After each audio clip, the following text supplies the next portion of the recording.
आप देख रहे हैं लाइव बिहार। मैं हूं आपके साथ असलम अब्बास। लोकसभा चुनाव को लेकर एनडीए और महागठबंधन की तरफ से आरोप प्रत्यारोप का दौर लगातार जारी है।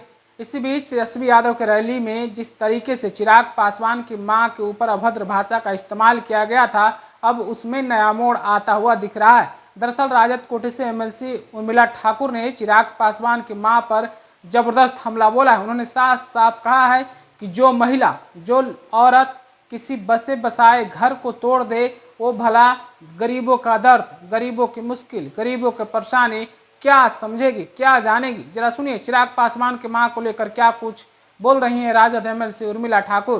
और जो चिराग पासवान जी है, वो जहां पर उनका लालन पालन हुआ है, जिस मां के गोद में पले हैं, वो दूसरे के घर परिवार को उजाड़ने वाली मां दूसरे के दर्द को क्या समझ सकती है।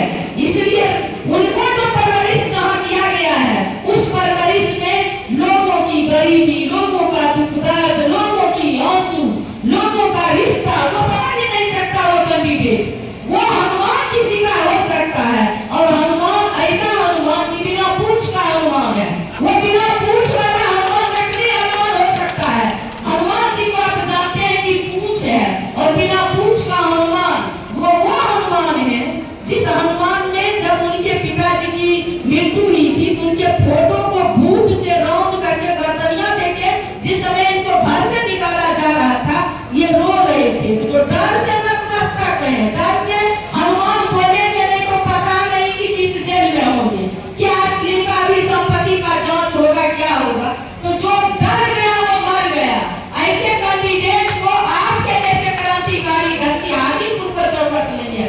हाजीपुर में राम के चरित्र पर चलने वाले शिवचंद्र राम है, ये वो राम जो सबरी का जूठा बैठ पाए थे। तो अभी आपने राजद एमएलसी उर्मिला ठाकुर को सुना है। उनका साफ साफ इशारा चिराग पासवान की मां की तरफ था, और साफ वो कह रहे थे कि चिराग पासवान जिस घर में, जिस माहौल में पले बढ़े हैं, उनको गरीबों से कोई मतलब नहीं।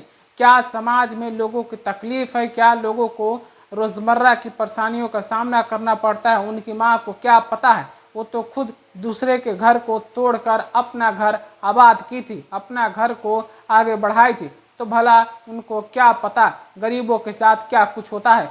जैसा कि आपने भी अभी उर्मिला ठाकुर को सुना है, उनका साफ साफ कहना था कि चिराग पासवान बेवजह इस मामले को तूल दे रहे हैं, बेवजह इस मामले का राजनीतिकरण कर रहे हैं। आप अपनी राय क्या रखते हैं उर्मिला ठाकुर के इस बयान के बारे में, कमेंट में हमें ज़रूर बताइएगा। आपका शुक्रिया। YouTube पर सब्सक्राइब और Facebook पर लाइक ज़रूर करें।